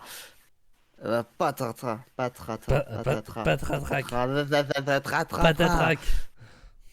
C'est Ren Narita qui gagne. Et là, je me suis déconfié. Hein. Quand j'ai vu ça, j'ai fait oh là. Qu'est-ce qui est en train de se passer? J'étais dégoûté. Bah, moi, quand j'ai vu ça, j'ai fait ah bah, ok, Shota Umino quoi. Bah moi je commençais quand même à avoir la goutte hein. J'ai fait oula, j'aime pas cette histoire. Il pouvait encore l'être s'il y avait égalité dans le main event. Non, parce qu'Hikuleo l'avait battu Tsuji, donc c'était le bordel. C'était compliqué, ouais. Donc Hubert, non. Parce qu'en fait, s'ils avaient fait égalité, ils étaient tous les 3 à 7. Umino a battu Tsuji. Non, Tsuji a battu Umino, mais Ikuleo a battu Tsuji et Umino. Donc t'oublies, c'était Ikuleo qui passait. Donc non, il ne pouvait plus passer. Donc Narita qui gagne dans un bon match, mais pas exceptionnel. Narita à déception. Moi, dans ce tournoi, j'attendais plus de Narita. Et je trouve que un peu déçu. C'est celui qui m'a le plus déçu. Je sais pas, peut-être toi encore plus, mais Max. Attends, excuse-moi, je reprends Hubert. Oui, mais Ikuleo a battu Tsuji. Donc Ikuleo aurait été deuxième. Puisqu'il avait battu Tsuji, il aurait été devant lui. Donc non, ça marchait pas. Excuse-moi, je te laisse reprendre. Ouais, je disais, moi, Narita au final qui gagne dans un bon match, mais 3,5, 3,25. 3,5 quand même, on va pas exagérer. Mais J'ai eu 3,75. Ouais, mais dans un tournoi, je trouve qu'un peu déçu Narita. J'attendais beaucoup. Je suis d'accord avec toi. C'est ma déception de ce bloc, c'est Narita. Qui au final a plus de points que Gapkid. Oui, en termes de points, oui, mais en termes de match. En termes de match, je suis un peu déçu. Narita, c'est un peu ma déception du bloc. Et Gab, ma surprise. Même si je connais le talent de Kid, de Gabriel Kid. Mais voilà, si je devais faire un petit résumé de ce bloc et la confirmation de Tsuji. Voilà. Ouais, complètement. Donc, Kaito Kimiya. Du coup, il est officiellement éliminé à ce moment-là. C'est terminé. Oui, forcément. Il fallait qu'il gagne, il n'avait pas le choix. Ouais, donc éliminé. Derrière, un match sans enjeu, mais voilà. Sanada contre Chase Owens. Sanada qui gagne un match. C'était ton pic, Sanada invaincu. Il me semble. Moi, j'avais dit non, ça sera David Finlay, seul invaincu. J'avais dit invaincu. Je pensais pas qu'il allait faire le invaincu. Donc il aurait pu faire un égalité, ça m'aurait pas choqué. Mais là, il a fumé tout le monde. C'était une première dans l'histoire du Climax. Après, il y a moins de participants dans les blocs forcément, mais je pense que c'était une première d'ailleurs. De quoi que quelqu'un gagne tout ces matchs. Non, c'est pas une première. Ah ouais? C'est déjà arrivé? Ouais. Donc Sanada qui bat Chase Owens logiquement, qui finit à 14 points. Et le main event, Max, il faut qu'on en parle. On va en parler. Hop, je mets déjà le résultat pour qu'on voit le classement. Bim. Ouais. Ikuleo affrontait Shota Umino dans le match décisif pour la deuxième place de ce bloc A. Dans un match qui est pas mauvais. Le gagnant finit deuxième, tout simplement. Ouais, dans un match qui est pas mauvais du tout. Non, pas mauvais, c'est 3,5. C'est je suis à 3,5, on passe. Voilà. Match est sympa, sans plus. Et là, patratra. Attention, Ikuleo ne fait pas un mauvais climax. Après, il a des bons catcheurs en face de lui, ça aide. Il a des bons catcheurs et Chase Owens en face de lui. Mais c'est du 3,5 maximum, grâce beaucoup à ses adversaires, bien entendu. Mais voilà, il fait son boulot de je suis grand, j'ai plus de force, je tape fort et je fais des choc slam.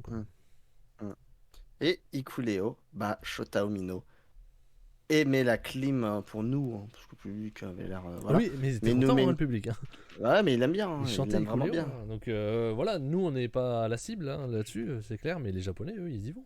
C'est très apprécié. Et Ikuleo, à la grande surprise, la surprise de ce climax, ça c'est sûr maintenant, il n'y aura pas plus gros.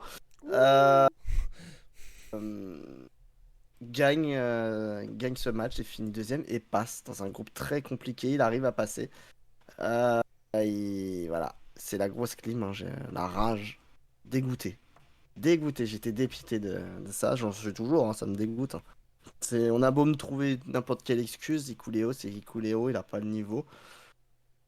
Il a pas du tout le niveau et quand tu vois ce qu'il y avait à faire en face, ça me fait chier. Ça me fait vraiment chier qu'il soit passé. Je comprends pas. Moi je vais te l'expliquer parce que tu veux pas le comprendre. Les Japonais l'aiment bien. Voilà. Ouais, mais ils aiment bien Umino. Oui, d'accord. Umino, il rentre et il est ovationné. Donc t'inquiète, Umino, il vient d'arriver. T'inquiète pas. Et Kaito est ovationné par le public aussi. Donc ça marche pas. Non, mais Kaito, encore une fois, je me suis laissé emporter par vos trucs. Mais il est Noah et NJP, on n'a rien à battre. Donc, mais de là quoi, c'était pas si logique que ça. C'est pas si logique que ça. Ils vont pas mettre en avant un mec qui n'est pas de leur Fed. Surtout une Fed inférieure à toi. tu vois, Noah, ils te font pas une fleur en donnant Kaito. Hein. C'est plus Kaito qui prend de l'importance en allant chez NJP. Hein. À la limite, c'est plus NJP qui fait une fleur à Noah en acceptant Kaito dans le climax, hein, faut pas oublier. Hein. Donc, on aurait pu s'en douter car c'est quand même lui qui a écarté Jay White. Ouais, mais bon, ça a été fait un peu de façon bizarre. À l'arrache, hein, parce qu'il était personne, hein, Ikuléo avant Jay White. Vraiment, donc, ça a été fait vraiment à la dernière seconde. Mais donc, pour Kaito, au final, même si j'ai pronostiqué Kaito en 2, c'est pas illogique. C'est pas illogique. J'aurais préféré, bien entendu, qu'ils mettent en avant Shota Umino que Ikuléo. Mais ce qu'on peut voir, c'est qu'Ikuléo a battu les 3 mousquetaires. Ah, il les a battus, c'est pas un problème ça. Non, mais c'est pas ça. C'est qu'ils veulent en faire une Némésis. Des 3 nouveaux. Ça va être les 3 nouveaux champions. Ils leur font un Némésis balèze, costaud. Voilà, le gars fort. Alors, je suis d'accord qu'ils auraient dû prendre un autre catcheur parce qu'il est mauvais, Ikuléo. Mais en plus, les Japonais l'aiment bien. Donc voilà pourquoi ils ont fait ça. Et ils voulaient faire une surprise. Et c'est peut-être plus simple de faire une surprise dans le bloc A où t'as personne qui est confirmé à part Sanada. Oui, ça c'est sûr. T'as Kaito qui est pas de New Japan et tout le reste c'est les jeunes. Donc si tu veux faire une surprise, c'est là que tu dois le faire parce que les jeunes t'as le temps de leur faire gagner. Même si j'aurais préféré voir Shota Umino moi. Mais voilà, c'est logique. C'est pas illogique. Je comprends le truc. Je l'aurais pas fait parce que moi j'aime pas Ikuléo. Mais pour moi la logique qu'ils ont en tête c'est ça. C'est sorte de Némésis envers les 3. Et il va falloir qu'ils passent par là à un moment donné, les 3. On verra bien qui en premier. Il faudra qu'ils aillent battre Ikuléo pour passer cette étape. Tu vois ce que je veux dire? Il va y avoir un truc comme ça, je pense. J'ai toujours du mal. Ah non, mais ça marche pas sur le ring, on est d'accord, Gringo. Hein, sur le ring, Ikuléo. Je trouve que non. Après, encore une fois, hein, attention, hein, il est pas en finale du climax. Hein. Il finit deuxième, il va en quart. Il est qualifié. Ouais, mais il va en quart. Hein. Ça nique pas le tournoi, hein, faut arrêter. Hein, monsieur Fab? Bah, pour moi, si. Mais ça nique. Comment tu peux dire que ça nique le tournoi parce que t'as un mec que t'aimes pas en quart? C'est pas que j'aime pas, donc ça nique le quart, c'est qu'il a pris la place. Mais c'est pas grave, il y a encore il y a 3 autres quarts, des demi-finales, une finale. Ouais, mais il a niqué des potentiels super demi-finales et quarts de finale. Kaito aurait été plus intéressant, Shota aurait été plus intéressant. Il a pas niqué des potentiels bonnes demi-finales. Tu peux encore avoir dans ce côté-là Ospreay Naito. Je vois pas en quoi ça nique une demi-finale, ça. Ouais, mais j'aurais préféré d'autres choses. Ah non, je suis pas un fan de Naito, donc. Mais ça, peu importe. Ça, toi, ce que tu voulais, c'était Kaito. Kaito Okada. Mais de toute façon, même si Kaito se qualifie, ils sont pas du même côté, Kaito et Okada. Mais ils auraient été après. En finale. Ils auraient pu faire un finale, la demi, selon la configuration. Selon la configuration des places. Là, ils pouvaient pas. Ils auraient pu. Oui, bah oui, parce qu'Okada, voilà, mais ils auraient pu changer. Fait 1, il fallait que Kaito fasse 1. Je sais, mais ça aurait été possible. Et même Shota, il y aurait eu du sens parce qu'il a besoin d'affronter les grands pour monter. Donc ça me fait chier. Vraiment, voir Ikuléo, ça me fait chier. Après, je vais continuer à regarder. Hein, moi, franchement, je trouve qu'il y a vraiment un truc débile. Je trouve ça débile ce que tu dis, Fab, de dire ça nique tout le tournoi. Bah, au pire, ça nique un quart de finale sur 4. Et s'il passe, ça niquera plus de choses. Mais bon, je pense pas. Mais tu peux pas dire que ça nique tout l'intérêt du tournoi, c'est pas vrai. Ça fout en l'air beaucoup de choses. Mais non, ça fout pas en l'air beaucoup de choses. De toute façon, on peut pas avoir les pronostics qu'on voulait à dire forcément faut qu'il y ait Kaito Okada en demi. Non, mais c'est sûr, mais moi ça me fait chier. Qui passait. Alors moi j'aurais préféré bien entendu, mais ça va quand même faire un quart de finale bien pourrave. Oui, forcément t'as Ikuléo, donc c'est pourri. Mais tu sais, il y a d'autres possibilités pour que ça soit pourri. En tout cas, sans grand intérêt. On verra ce que vont donner les autres blocs, mais oui, on peut avoir Rival encore. Oui, voilà, tu peux avoir Rival. C'est pas fini, mais bon, on s'en doute. Ça nous choquerait pas. Ouais, en tout cas, ça va jouer sur le Takagi Evil. Ils veulent depuis le début, même avant le début, ça nous choquerait. Même si ça nous fait chier, on pouvait s'en douter. On sait qu'il peut y aller. Ce sera pas une surprise s'il fait 2. Voilà. Ça sera décevant, mais ce sera pas une surprise. Voilà. Umino serait passé, on serait juste déçu, on râlerait pas. Ah non, on serait même pas déçu. Ah non, je serais content. On serait pas déçu, on se dirait bon bah c'est tout, ils veulent pas mettre un gars de Noah en avant. Umino en quart, on aurait été content. Enfin moi j'aurais été content. Ouais, voilà. Moi j'aurais été plus content que Shota Umino passe que Kaito à la base. Voilà. Moi si j'avais un choix, je faisais passer un des 3 jeunes. Au vu du climax, je faisais passer Tsuji. Voilà. Au final, oui. Dans la finalité, c'est lui qui était le meilleur. J'aurais fait passer Tsuji avec Sanada. Donc non. Voilà. Bon, c'est comme ça. Ils ont décidé Et mon coup de Hikuleo. gueule, et voilà, c'est fait. Ils veulent créer quelque chose avec lui. Les Japonais sont contents. Je ne comprends pas, hein, mais les Japonais sont contents. Et on a donc Hikuleo. Voilà.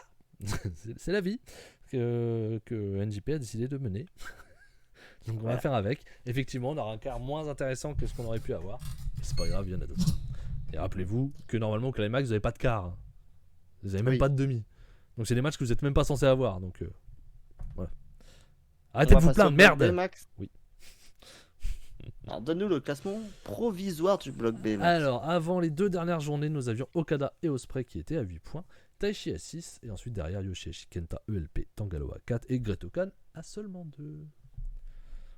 On va moins rigoler quand on sera à Sanada Hikuleo à Wrestle Kingdom. Ah là, si vraiment ils lui font gagner Climax, là, je serais d'accord qu'il a pourri le tournoi. Oui. Là, je veux bien le dire, je promets. Great-O-Khan a vaincu Yoshihashi dans le fond du classement. Journée, je t'avoue. Là, avec la victoire de Great-O-Khan, on était à 4 points du coup pour Khan et Yoshihashi restait à 4 points. Il recolle, voilà, on était c'est le fond du classement. Hein, oui. Là, voilà. Derrière, ELP, El Fantasmo a vaincu Taichi et recolle aussi à 6 points. Ouais, lui il remonte dans les challengers. Petit à petit. Il fait un bon sprint final. C'est ça, parce qu'au départ il est vraiment tout perdu. Hein. Comme Hikuleo, hein, pour info. Hein. Hikuleo avait perdu ses 3 combats, hein, 3 premiers combats. Hein. Ouais. Il a gagné les 4 d'après. Hein. Ouais. Tangaloa.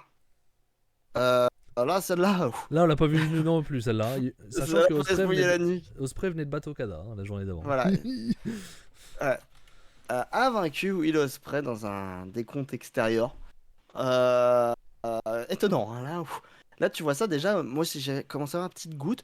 Après, je crois beaucoup à Ospreay, mais j'avais capté ces petites gouttes discrètes là.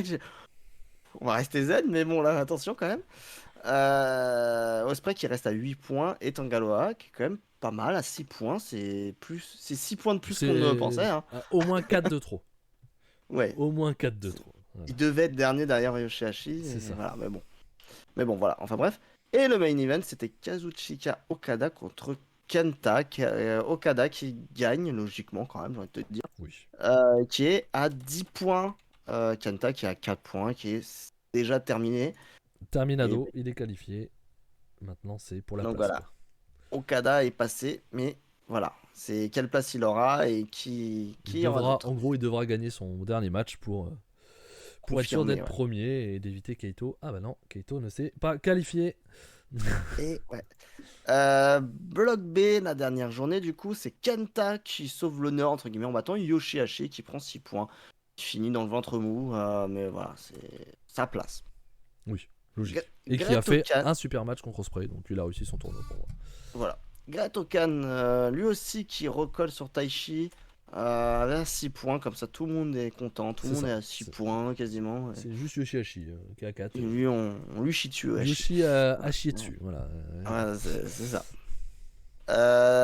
Et derrière, Okada qui continue à dérouler. Hormis la défaite face à Ospreay qui aura tout gagné. Seule défaite. Et qui finit à 12 points en battant Tangaloa, lui aussi à 6 points. Voilà. Tout le monde 6 points sauf Hachi. Et Okada sûr d'être premier à ce moment-là, effectivement. Et ça va se battre pour la 2e place dans le combat que j'affiche. C'est ça. Et c'est Will Ospreay contre El Fantasmo. Parle-nous de ce match parce que j'ai pas eu du tout le temps de le voir, c'était ce matin, Max. C'était un super match. J'ai mis 4,25, donc c'est dans les meilleurs matchs du tournoi pour moi. J'en ai mis 3 à 4,25, donc dont 2 pour Ospreay, hein, comme de par hasard.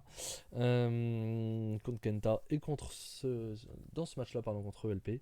On a un très bon combat. Tu sens que les deux s'entendent très bien de toute façon dans le ring. Ils sont très agiles tous les deux, ça marche très bien. C'est hyper rythmé. Il y a des contres, il y a des esquives. Tout ce que j'aime. C'est très très bon et j'ai eu du suspense. C'est-à-dire qu'ils ont réussi à me faire croire à la victoire de ELP. Et ça c'est bien. Parce que c'est quelque chose auquel j'avais dit avant le tournoi. J'ai dit attention, le ELP Ospreay en finale, en dernier jour de bloc, ça peut se jouer là-dessus pour le passage. J'ai vu le début du tournoi de l'ELP, j'ai fait bon, apparemment il ne reste pas chez New Japan vu qu'il perd tout. C'est pas ça, ou alors c'est un beau au revoir qu'ils lui font, j'en sais rien. Parce que effectivement ELP est très très bon dans ce combat. Ospreay le met beaucoup en avant, je trouve, et c'est très bien. Et d'ailleurs Ospreay, donc, qui gagne le combat et qui se qualifie à la deuxième place. Mais en avant ELP à la fin du combat. Quand il prend le micro, il le relève. C'est lui qui il relève ELP, il lui tape dans le dos et tout. Donc sur le moment, je me suis dit, tiens, est-ce qu'il va vouloir le faire rentrer dans United Empire, ou alors c'est une façon à Ospreay de dire au revoir à ELP. Apparemment, Fab a vu d'autres rumeurs. Mais déjà, il y a une chose, c'est que je crois que c'est déjà en conférence, ou à ce moment-là avec le micro. Will Ospreay dit clairement que il ne donnera jamais de place à El Phantasmo dans United Empire, qui ne veut pas être avec lui pour une simple raison, parce qu'il veut l'affronter toute sa vie. Et il dit même qu'on sera vieux et qu'on se chiera dessus, c'est mots, je veux continuer à t'affronter. Donc voilà, c'est ça. Ils font un très bon combat, donc je comprends. Oui, ils ont une bonne alchimie, généralement, voilà. Et j'ai vu qu'il y a eu par contre des serrages de main derrière en conférence de presse, dans les backstage, mais filmés, avec les membres de Guerrilla of Destiny qui est en train de se former en clan petit à petit, peut-être en tout cas les frangins Tama Tonga, Tangaloa et Ikuleo avec Jado en manager. Ils sont toujours officiellement Guerrilla of Destiny et en gros lui ont tapé la main, l'ont salué et tout ça. Donc il y a peut-être un nouveau membre de Guerrilla of Destiny, pour que ça devienne un vrai clan. Donc voilà, pourquoi pas, moi, c'est pas dérangeant. Guerrilla of Destiny, ça m'intéresse pas. Qu'est-ce qu'il va faire là-dedans? Ça va être un sous-fifre. Bah, c'est histoire de le mettre quelque part, quoi. Ouais, mais dans ce cas-là, non. Enfin, laisse-le Chaos, c'est mort. Laisse-le New Japan pour l'instant, et c'est tout. Voilà. Parce que Chaos, c'est mort pour moi. Ou alors tu vas avec Zack Sabre, j'en sais rien. Tu t'en fais un. Bah, ça fait beaucoup, quand même. Un lieutenant de Zack Sabre. Bah, il y a déjà Eagle, ça, c'est bon. Ouais, mais c'est un junior. Ouais, mais c'est un peu le lieutenant, quand même. Bah, justement, je trouve qu'un poids lourd en lieutenant, c'est mieux. Donc, moi, je ferais plutôt ça, tu vois. On pourrait faire de l'ombre à Zack Sabre, donc. C'est pas grave, ça peut donner des histoires. Ça peut donner des histoires. Mais donc, non, super combat, vraiment, si vous l'avez pas vu, regardez-le. Will Ospreay qui se qualifie à la deuxième place, et Okada à la première pour ce bloc B. Donc ça, c'était, on va dire, ce qui était le plus logique. Je sais plus si on avait dit dans ce sens-là ou dans l'autre. Mais en tout cas, les deux. Ouais, mais c'était à peu près le classement. C'était le classement avec un outsider et le Phantasmo, donc on s'était pas trop trompé là-dessus. Ouais, je pense qu'on avait mis Okada 1 et Kaito 1 de toute façon. Je pense que c'était ça qu'on avait dit pour qu'ils se retrouvent face à face. Donc je crois que non, Sanada était 1 chez moi. Je sais plus. Ah non, parce que je t'avais suivi, je crois. Je crois que tu m'avais suivi. Moi j'avais dit ça. Et toi t'avais dit l'inverse. Donc en gros, moi j'ai eu bon là, et toi t'avais bon au bloc A. Donc voilà. Bloc C maintenant, on avance. Ça va être bloc C qui n'est pas encore fini. Exactement. Mais on a une avant-dernière journée. Exact. Alors on était avec Finlay Evil à 8 points, donc comme on parlait d'Evil tout à l'heure. Tama Tonga à 7, Eddie Kingston à 6 et Shingo Takagi à 5, qui sont encore tous qualifiables. Et Ishii, Mikey Nichols, Aoran Enari à 2, qui sont éliminés. Voilà. Et Mikey Nichols qui continue qui prend encore 2 points en battant Evil. Donc c'est quand même une belle surprise pour Mikey Nichols. C'est très bien. 4 points. Et donc qui gagne tout simplement et qui met un peu dans le caca Evil. C'est bien, mettez-le dans le caca Evil. Voilà. Bien dans son caca, parce que c'est son caca lui. Derrière, Enare, Batomo Hiroishi qui est la serpillère. Mais ça, déjà l'année dernière, fallait pas rêver. Je suis désolé Traf si tu nous écoutes. J'y croyais pas une seconde. On t'avait prévenu que Ishii jamais de la vie serait la serpillière, désolé. Mais Enare qui gagne, qui sauve l'honneur, Ishii qui n'a plus beaucoup d'honneur, et qui a 2 points et qui va sans doute pas gagner. Bon, je pense qu'il va gagner son dernier match. Je sais pas qui l'affronte. C'est Nichols. Oui, il va gagner pour sauver l'honneur. Ils vont tous à 4. Voilà. Ils vont tous être à 4, pas 6, il n'y a pas assez. Mais voilà, c'est ce qui va se passer. Eddie Kingston qui bat Tama Tonga. Alors attention, Eddie Kingston qui a un peu galéré, qui fait vraiment. Qui fait des vagues avec ses statistiques, mais qui est toujours là, qui a 8 points, qui est très dangereux encore, et qui bat Tama Tonga, qui est terminé, non? Mathématiquement, je pense que... Non, toujours? Oh non, il a 1 point. Il a 7. Ah oui, il a 7 points, donc il est toujours dans la course. Ouais. Donc Eddie Kingston est dans la course, Tama Tonga est dans la course. On va avoir un gros final sur le bloc C quand même. Dark, c'est ce que je te dis. Max, t'as même mis Kaito numéro 1 du bloc A. Oui, parce que comme je mettais Okada 1, si Kaito passe, pour moi il devait être face à Okada. Donc pour qu'il soit face à Okada dans le tableau en demi-finale, fallait qu'il soit 1. Voilà pourquoi j'avais mis Kaito 1 et Okada 1. Laisse-moi tranquille, Dark. Et le main event de ce show, c'était Shingo Takagi qui affrontait David Finlay. Et Shingo qui gagne, donc il fout un joyeux merdier dans cette histoire.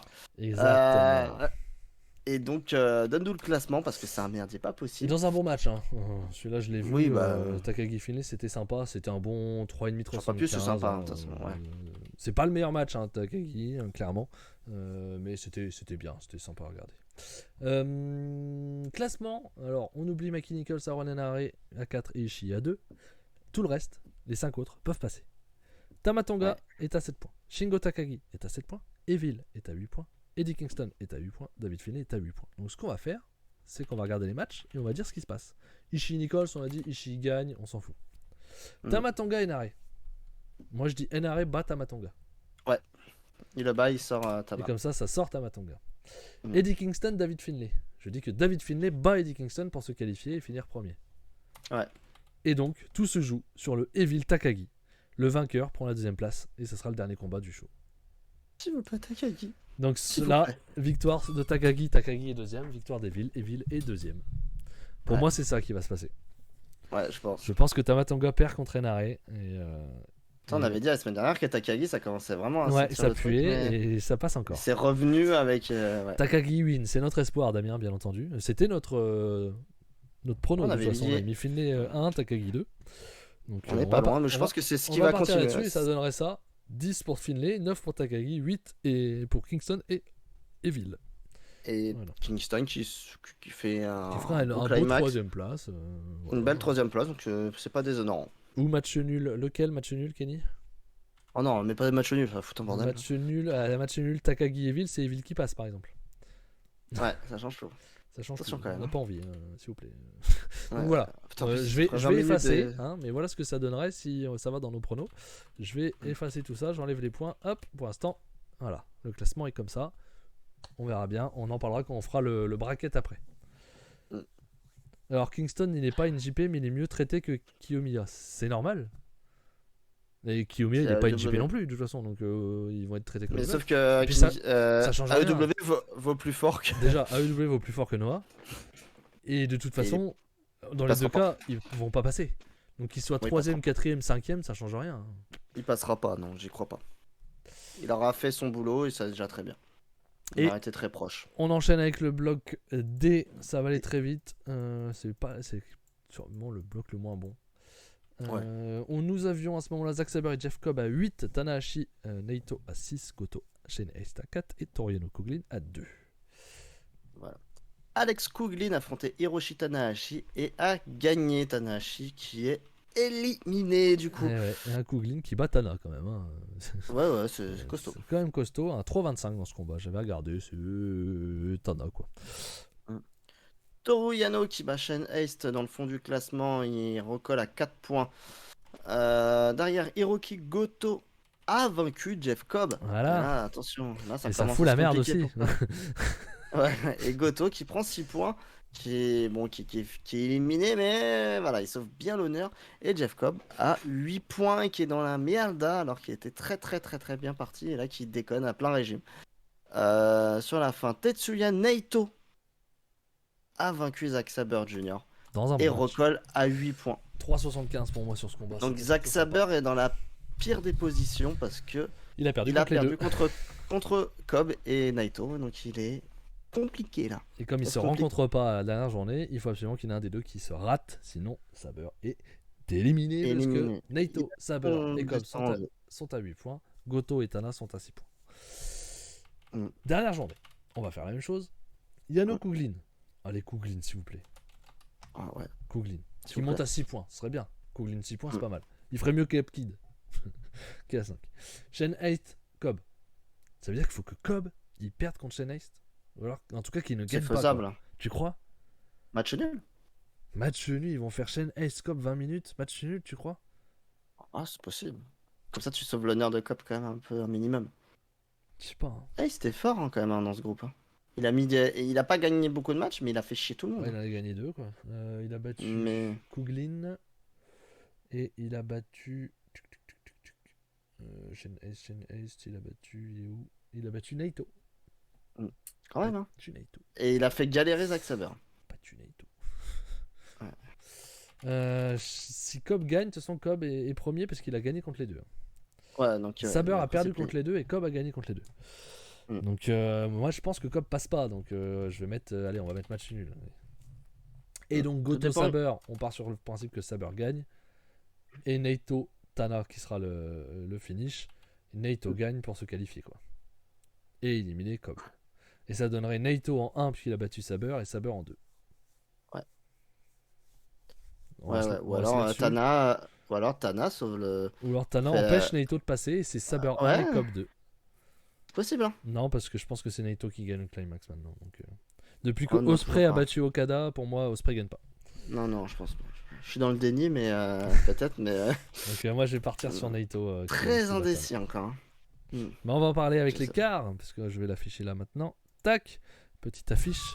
Tanahashi nous sauve, nous dit Damien. Donc toi tu vois Saber et Cobb passer. Donc. Nous avons donc Sanada qui fera face au deuxième du groupe C. Deuxième du groupe C, je remets, on avait dit Takagi. Petit Sanada Takagi, en plus ça a un sens. Ah, ta vidéo plante, mon cher Fab. Ah, je pense que Fab n'est plus là. Fab, on a perdu Fab. Fabounet. Où es-tu? Ou Ibilou, oui, ou Evil, effectivement. Ça aurait aussi un sens, hein. Takagi ou Evil, de toute façon, ça a un sens. Hein, je meuble en attendant que Fab se débloque. Mais dans les deux cas, effectivement, ça a un sens.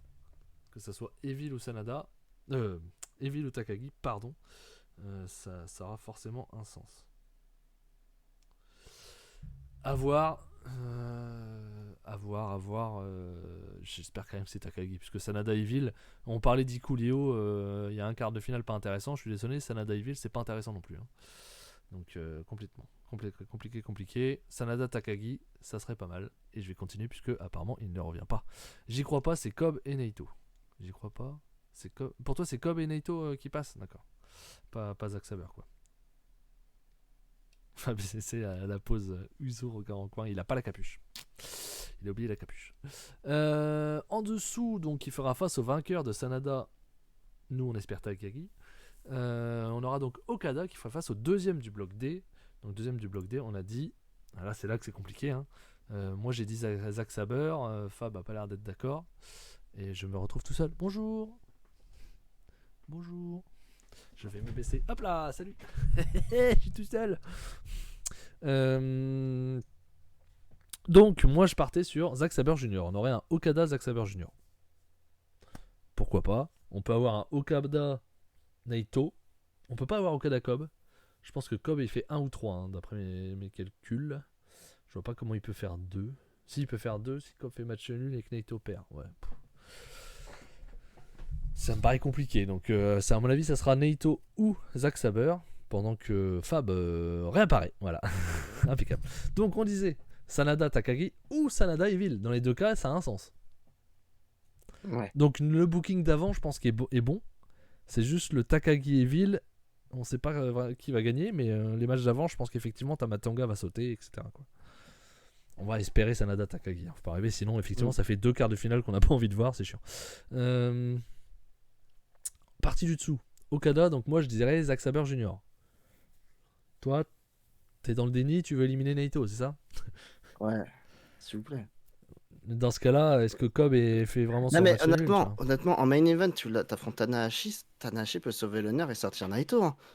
Sur le papier, c'est faisable. Je te dis pas que c'est pas faisable. Je te dis que comme je pense que Naito gagne le tournoi, du coup, non. Mais j'arrive vraiment à y croire, quoi, parce que c'est Tana, quoi. Tana peut sauver l'honneur et sortir Naito. Hein.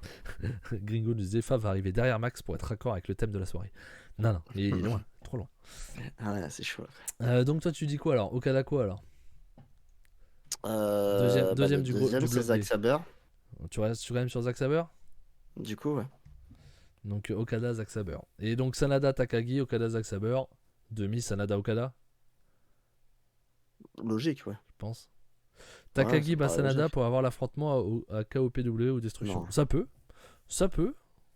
Tu peux effectivement sortir Sanada sur Takagi. Takagi peut sortir Sanada, comme ça t'as t'as un bon gars pour le défier avant Wrestle Kingdom.